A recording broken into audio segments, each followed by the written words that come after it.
YouTube, ntar diedit lagi, di klip, di klip.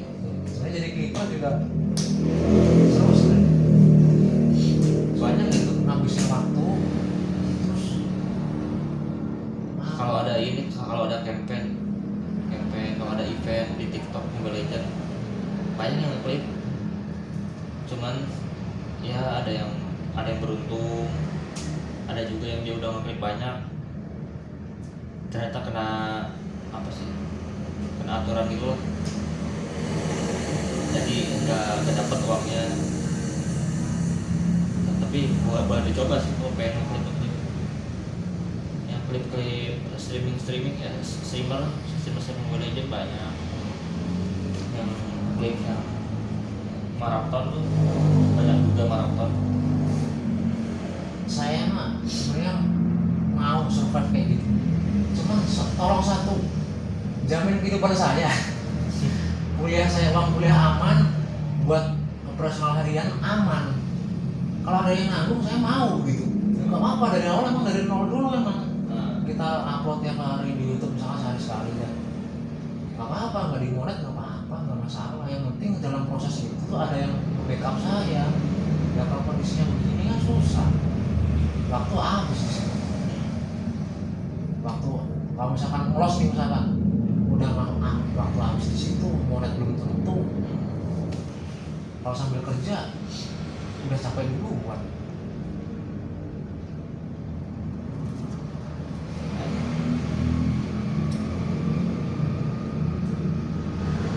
Makanya buat trading apa gimana nih? Masih stabil sih. Kalau di rumah itu Mas ngapain aja? Kalau di rumah biasanya? Kemarin udah ngapain, makan tidur, liburan sekali doang, 2 kali nonton sehari sama keluarga, sehari nonton. Kalau pengen nggak ini kan berarti harus di rumah berarti ya, nggak mikirin kayak gitu. Ya kuliahnya gimana? Nah itu ada kuliah juga sih soalnya. Kayak posisi saya ini kan enak nih posisinya, alhamdulillah itu ada rumah, orang tua masih bisa kerja, saya juga alhamdulillah ada pemasukan, terus nggak sibuk-sibuk amat. Apa mau coba kalau Aputra ada perubahan, tinggal Aputranya. Iya sih, awalnya kepikiran mau ngeklip gitu. Malas. yang waktu Mas juga pas Mas suruh tuh kan belum saya kerjain. Apa? Yang waktu itu bikin konten aja, bikin apa gitu, yang Mas bilang bikin konten di TikTok atau apa gitu, kata Mas gitu. Saya waktu itu bikin cuman di YouTube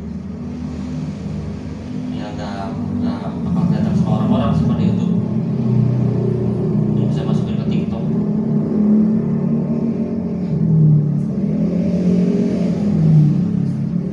Harus diedit lagi yang bikin malasnya tuh. Nah, misalkan kita kan udah habis ngedit di YouTube nih buat YouTube, nah cara bikin convert untuk TikTok tuh kan susah gitu kan, walaupun ada fiturnya di CapCut kan, Ya. bisa kan, Potong lagi. iya kepotong terus harus diedit lagi, sama aja sebenarnya dari awal lagi tuh.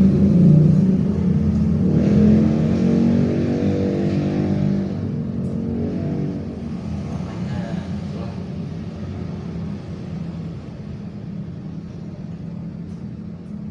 Emang bener sih, ada kata-kata dari influencer bilang gini, orang Indonesia itu sebenarnya pintar-pintar, banyak idenya banyak banget, cuman mereka malas gitu doang, ragu-ragu sama malas. Ya kan orang luar kan bilangnya Indonesia tuh negara paling ini, Santai. paling santai. Iya. Paling santai nyantui, malas sama ragu-ragu. Saya kayak gitu tuh, waktu luang pas di masjid banyak banget, di rumah sekarang juga banyak waktu luangnya. Ya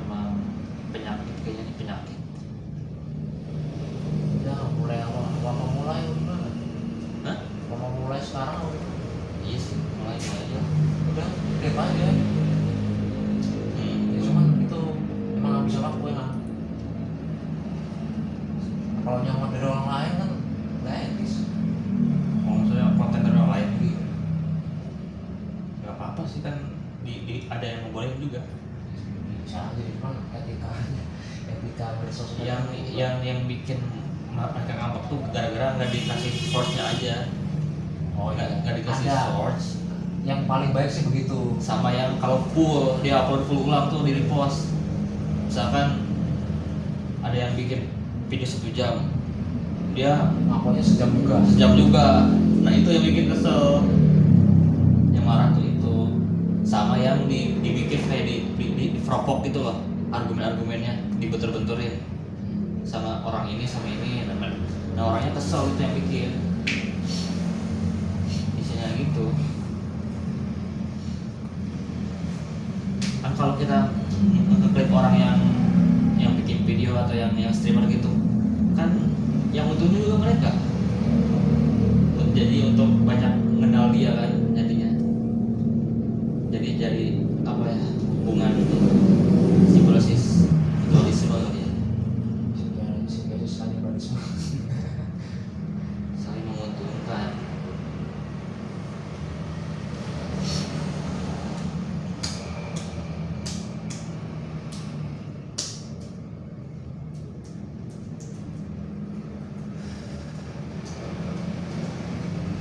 Ya udah bikin YouTube.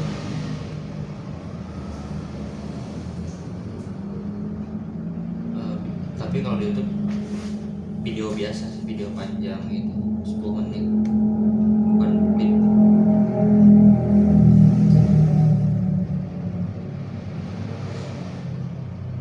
Ini yang paling atas tuh yang paling baru. Masuk rumah tuh. Ini juga udah lama banget, 2 bulan yang lalu nguploadnya. Saya video saya yang paling rame di YouTube itu video lagu DJ zaman dulu, TikTok zaman dulu. Nah, saya kasih gambar cewek Thailand kan cakep tuh, seksi ya. Yang nonton puluhan ribu, puluhan atau ratusan gitu. Amat yang nonton ya. Awalnya sih dikit-dikit, tapi pas berapa bulan ke depan tuh tiba-tiba meledak. Bisa dimonet? Nggak bisa lah kan, belum passing grade saya. Subscriber masih di bawah 1000. Terus jam tayang juga masih di bawah standar. Tapi katanya ini masuk kalau pengen gede monetnya gitu, kalau misalnya udah bisa monet, katanya mending buat ini dibikin untuk Amerika gitu, kayak wilayahnya. Oh iya. Tapi itu ngaruh ya kalau penonton. Kan memang kita regionnya Amerika, cuma kan yang kebanyakan nonton orang Indo. Tahu sih. Kalau misalkan regionnya di Amerika terus yang nontonnya orang Amerika juga, iya. Nanti harus pakai bahasa Inggris. Salah satu caranya. Kan waktu itu juga ada tuh salah satu YouTuber yang lama namanya Tantara Arts yang bikin SPX gitu, SPX visual effect film.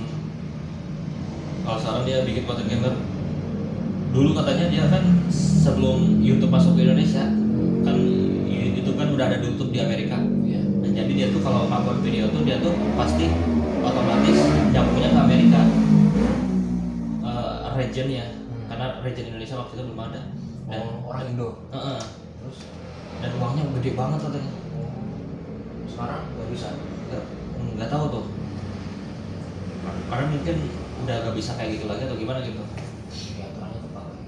Waktu itu katanya cuman belasan ribu. Mati ya? Memori merekam untuk oh masih.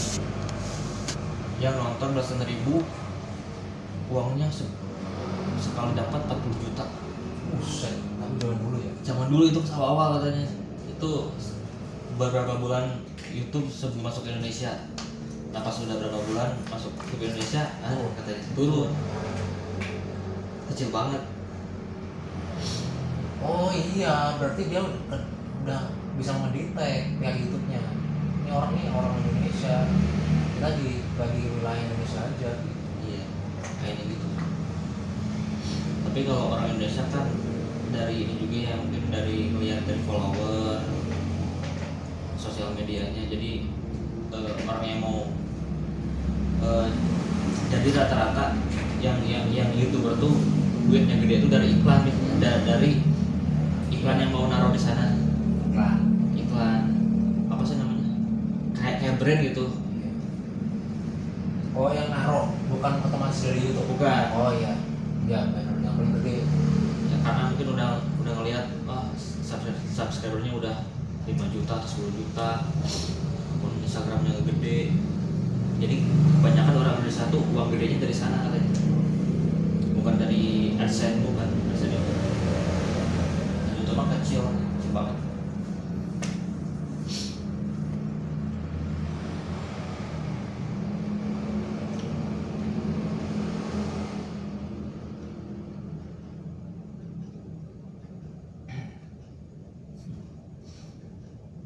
Orang Jepang aja kalah, maksudnya Indonesia kalah. Kan ada tuh konten kreator Korea sama Jepang tuh ada. Nah, Jepang sama Korea lebih tinggi. Korea lebih tinggi. Jepang sama Korea lebih tinggi dari Indonesia. Makanya orang kata siapa ya, si Korea tuh namanya kayak Korea Reomit. Dia pernah ketemu konten kreator Jepang. Padahal subscribernya tuh apa sih Jerome ya? Cuman ratusan ribu, tapi lebih gede menitnya daripada dia kan jutaan. Iya, nah itu dong.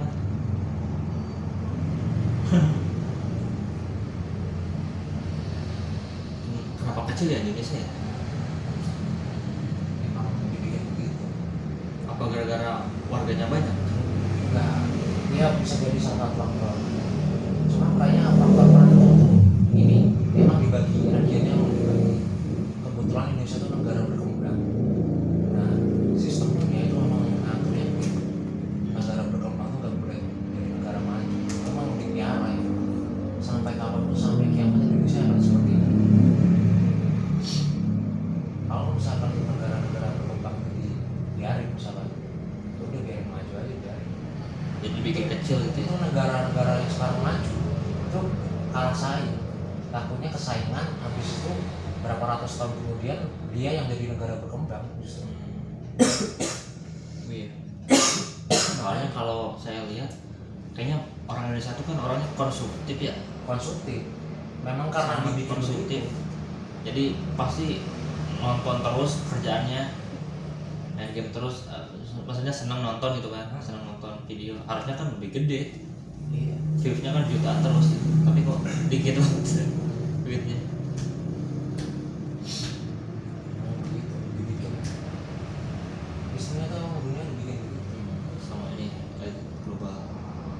Makanya kalau misalnya ya aku mau ketahuan dunia tuh ya tempat yang menjijikan ya, bener. Karena yang bikin jijik itu sistemnya. Jadi kalau misalnya orang misalnya kita tahu ya rahasia dunia kayak gimana, pasti kita tiap hari apa mau ke ibadah pasti sama dunia, sama urusan dunia udah pasang pasti saya yakin, karena kita nggak tahu aja.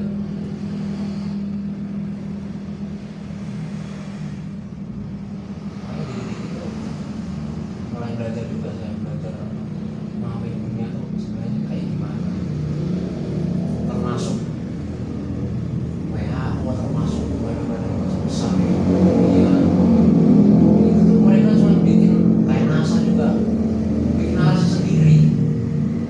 Misalkan contoh bensin tuh dari apa, dari Air. bensin dari bukan dari apa, purba, dari ini dinosaurus. Dan dari fosil zaman dulu. Enggak itu. Makanya saya pernah waktu itu bilang itu apa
20 menit kali ya. bebas gitu.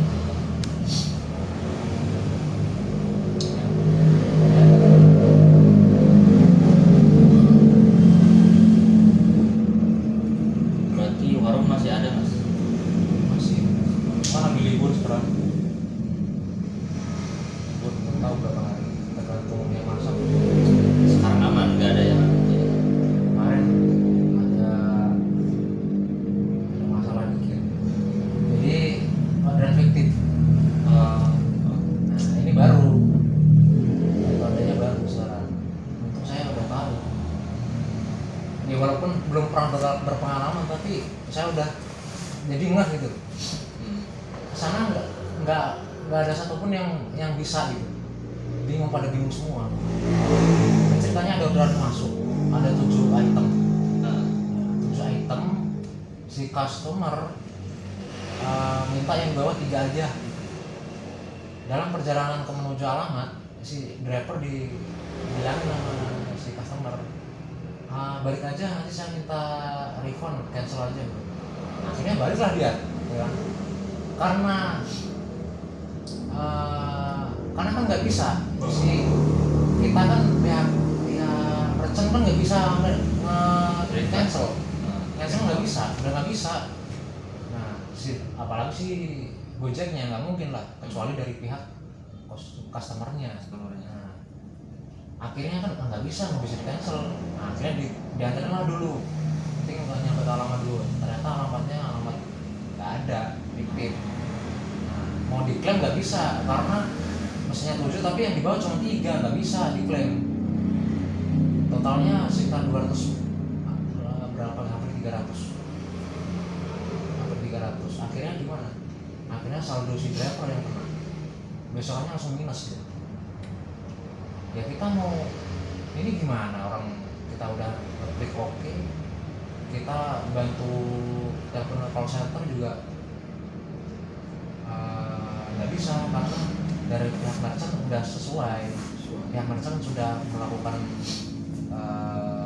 sesuai dengan SOP, sudah sistem intinya merchant udah aman. Nah kalau masalah kayak gitu udah tanggung jawab driver, kasih drivernya. Sampai pagi-pagi saya ditelepon soalnya, mas ini gimana nih, udah satu gitu. Terus apa untungnya buat yang fiktif itu? Nah untungnya, misalkan saya pelaku, untungnya saya 2, saldo saya balik, terus saya dapat transferan dari pihak merchant, dari restoran. Oh gitu. Ya iyalah kan orang si malam waktu malam kan jam 8 juga order. Orang si yang cewek itu di telepon sama customer kan dapat dari driver, diancem minta refund, kalau enggak saya kasih bintang 1. Ya terserah, saya bilang aja kan saya ditelepon, ya udah bilang aja nggak bisa. Saya merasa kasih tahu, kalau misalkan suruh gini aja, kalau ada pilihan minus bintang 5, suruh pilih itu, saya gituin sekalian. Ya kan nggak bisa lah, itu udah jelas-jelas fiktif, orang mau nipu itu. Si driver juga bingung nih gimana, orderan masih nyangkut di saya, nggak bisa pick up yang lain. Ya terus gimana, kita juga nggak bisa cancel. Untungnya udah ngau gitu, pokoknya jangan ditransfer, itu orang fiktif gitu, saya bilang gitu. Wah, ya ada jadi aja. Iya, orang cewek namanya Salsa, kayak ketakutan tuh si cewek itu. Mana udah biarin aja, jangan direspon, aku blokir aja. Paginya si driver itu ngeluh, iya saya minus. Akhirnya saya bantuin lah, telepon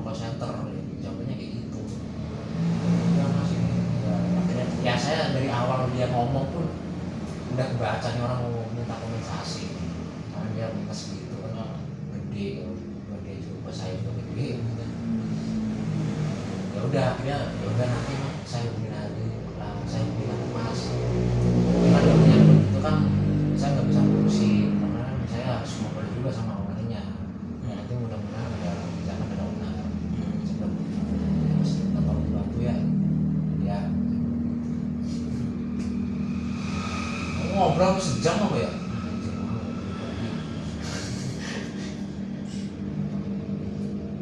Emang berat sih segitu, cuman ya udahlah kalau misalkan saya jadi dia, ya udah kan ini nggak bisa dicairin juga. Ya udah move on aja langsung. Emang berat sih emang kalau kita yang ngelakuin emang berat, cuman kan nggak ada jalan lain. Mau di apa gebrak-gebrak juga nggak bisa. Coba aja ke restoran lain, emang ada yang mau bantuin begitu sampai saya beli pulsa 20.000 buat nelpon call center sampai segitunya? Nggak ada. Paling dia datang ke restoran diarahin kemana? Coba Mas tolong apa? Coba aja Mas telepon ke call center, paling digituin. Iya nggak mungkin lah kita sampai bantuin bela-belain berpulang buat beli pulsa telepon call center, jawabannya juga begitu akhirnya.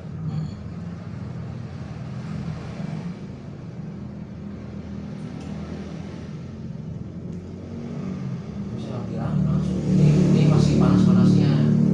Kalau sampai ada orderan masuk dari WA orang baru belum pernah kesini, jangan dibikinin kalau dia belum transfer gitu ya. Takutnya dia balas dendam atau dari pihak lain mungkin bulan 3 kan.